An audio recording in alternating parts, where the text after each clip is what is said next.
नमस्कार, स्वागत है आपका भारतवाणी नेशनल में और मैं हूं आपके साथ वंदना। मैं इस समय मौजूद हूं दिल्ली में वाले अखिल विश्व क्षत्रिय महासभा के मैं भारतवाणी के दर्शकों को नमस्कार करता हूं।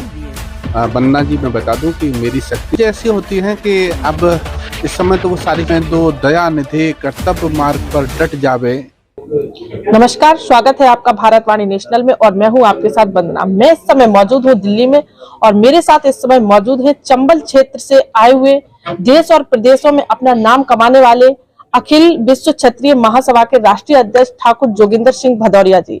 आइए इनसे बातचीत करते हैं, जानते हैं कि एक छोटे से गांव से आकर देश और विदेशों में अपना डंका बजाने में इनका सफर कैसा रहा। तो आइए इनसे बातचीत करते हैं और जानने की कोशिश करते हैं। सर, सबसे पहले तो आपका भारतवाणी पर बहुत बहुत स्वागत है। धन्यवाद आपको। और सर, मैं जानना चाहूंगी कि आप जनपद इटावा के चंबल क्षेत्र के एक छोटे से गांव से आकर और आपने प्रदेश ही नहीं देश और अब तो आपका विदेशों में भी काफी डंका बज रहा है, तो उसमें ये सफर, हाँ, इटावा से यहाँ तक का सफर कैसा रहा और कैसे क्या किया? सबसे पहले मैं भारतवाणी के दर्शकों को नमस्कार करता हूँ। वंदना जी, मैं बता दूं कि मेरी शक्ति और मेरी ताकत क्षेत्र की जनता रही, मुझसे जुड़ने वाले मेरे मित्र रहे और वो लोग रहे जिन लोगों ने पर्दे के पीछे मुझे यहाँ तक अपना स्थान दिया और मुझे यहाँ तक पहुँचाने का प्रयास किया। तो इसके लिए पुनः मैं आपको और आपके समस्त दर्शकों को और चंबल क्षेत्र की वाणी मिट्टी को नमन करता हूँ, प्रणाम करता हूँ और वंदन करता हूँ। साथ ही इस देश के समस्त नागरिकों का अभिनंदन करता हूँ, वंदन और उनको प्रणाम करता हूँ। जैसा कि सर, आप अखिल विश्व क्षत्रिय महासभा के राष्ट्रीय अध्यक्ष मतलब हैं अभी प्रेजेंट में, तो उसमें तो मतलब दिमाग में कैसे आया कि हमें अपने समाज के लिए या फिर उसके लिए काम करना है? देखिए, मैंने जब से जन्म लिया तो कुछ चीजें ऐसी होती हैं कि अब इस समय तो वो सारी चीजें गायब हो गई। पहले प्रार्थना हुआ करती थी, जब हम मूल प्रार्थना करा करते थे तो सरस्वती वंदना, हमारा, मैं उदी स्कूल में पढ़ता था तो वहाँ एक वंदना हमें सुनाई जाती थी, तो प्रार्थना होती थी हमारी। अब वो लाइन, मूल लाइन इस समय गायब है। वह शक्ति हमें दो दया निधि कर्तव्य मार्ग पर डट जावे। वह शक्ति हमें दो दया निधि कर्तव्य मार्ग पर डट जावे। जिस देश जात में जन्म लिया बलिदान उसी पर हो जावे। जिस देश जात में जन्म लिया बलिदान उसी पर हो जावे। यानी कर्तव्य हमारा क्या है?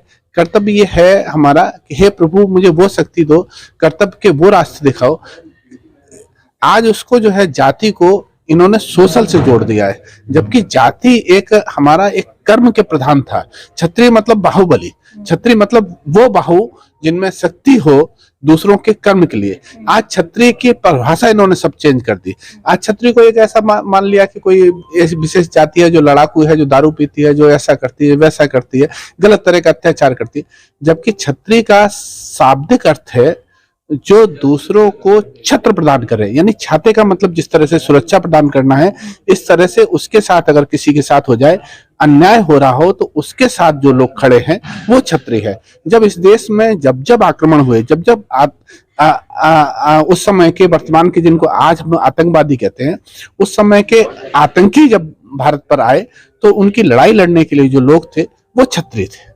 तो क्षत्रिय का मूल स्वरूप जो है, क्षत्रिय का मूल स्वरूप आज समाप्त कर दिया गया। क्षत्रिय का मूल स्वरूप है कि अन्याय होने वाले लोगों के साथ खड़ा होने वाला, लड़ाई लड़ने वाला व्यक्ति क्षत्रिय है।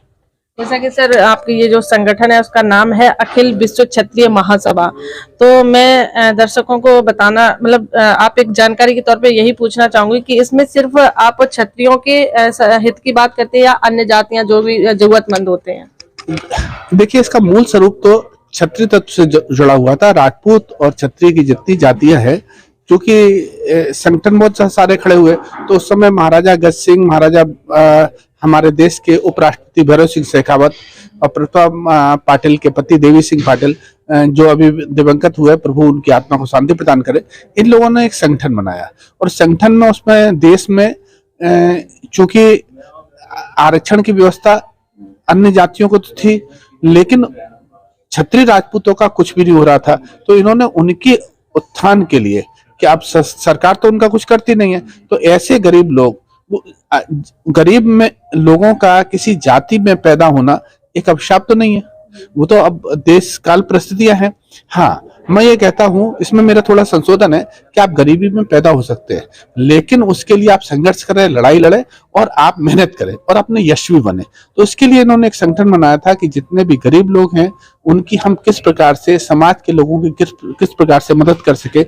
शिक्षा के लिए हम लोगों ने अभी एक बहुत बड़ा किया हुआ है कि पूरे इस देश में कोई भी व्यक्ति यूपीएससी की तैयारी करता है तो दिल्ली में हम उसके रहने की, खाने की, पीने की संपूर्ण व्यवस्था हमारा ये संगठन अखिल विश्व क्षत्रिय महासभा करता है। संगठन की आपकी मतलब पहली प्राथमिकता क्या रहती है?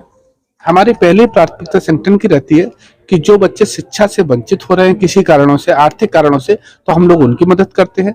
कोई ऐसा परिवार जिनकी बिटिया और बच्चे शादी विवाह से परेशान हो रहे हैं या किसी दहेज के कारण नहीं है, तो हम उस पर काम करते हैं।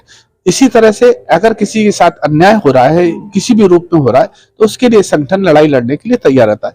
किसी प्रकार से स्वस्थ और अस्वस्थ है, कोई मजबूरी ऐसी है, उसके लिए संगठन जो है अपनी ताकत से जितना भी धनोपार्जन हो सकता है, धन से उसकी मदद हो सकती है, आर्थिक मदद हो सकती है, शारीरिक मदद होती है, ये संगठन उसमें काम करने का प्रयास करता है। तो आपके नेतृत्व में संगठन की क्या आगे की क्या रणनीतियां रहने वाली हैं समाज के हित में? इस संगठन को हमने पूरे, चूंकि जितने संगठन थे वो सब स्टेट में रहे या अपने देश में स्थापित हुए, इससे हमने अखिल विश्व इसलिए किया कि जितने भी क्षत्रिय राजपूत संपूर्ण विश्व में फैले हुए हैं उन लोगों से हमने ये प्रार्थना की कि देखिए आपने किसी तरह से नाम किया और आप यहाँ पहुंच गए, अब आपका उत्तरदायित्व होता है, आपका जन्म होता है, पिता का उत्तरदायित्व होता है कि वो अपने पुत्र को आगे बढ़ा दे। लेकिन पुत्र का जब बड़े पोस्ट पे हो जाए तो उसका उत्तरदायित्व होता है कि वो अपने वृद्धा माता पिता की सेवा करे। इसीलिए जो आप लोग जो है आज देश विदेश में आ गए हैं और आज समृद्धशाली हैं, तो आप कोशिश करें कि जो यहाँ के लोग हमारे इस देश में निवास कर रहे हैं, अगर वो लोग आर्थिक रूप से किसी तरह से, सबसे पहले तो क्षत्रिय राजपूत को लिए करें, फिर किसी भी जाति का हो, हम उन सबको अपना गले लगाने का काम अखिल विश्व क्षत्रिय महासभा करती है। हाँ, मतलब जैसे कि उसका नाम है कि अखिल विश्व क्षत्रिय महासभा, वही मैंने आपसे स्टार्टिंग में भी पूछा था कि इसमें क्या सजातीय लोगों की ही मदद होती है या फिर किसी भी जात के कोई भी हो जो जरूरतमंद होते हैं उनकी भी मदद करते हैं आप? हमने कहा हमारी प्राथमिकता रहता है कि स्वजाति बंधु की हम पहले करते हैं, इसके बाद हम किसी भी जाति का, किसी भी धर्म का हो, हम उसकी मदद करने के लिए ये संगठन सदैव तत्पर रहता है और तत्पर है, और हम इस तरह से हम ये अनूठी प्रयोग करते जा रहे हैं। अभी प्रभु की कृपा से कुछ ऐसा हो रहा है कि G20 के जो देश हैं उन लोगों ने एक कबड्डी का आयोजन कर रखा और उसका प्रमुख भूमिका मुझे सौंपी गई।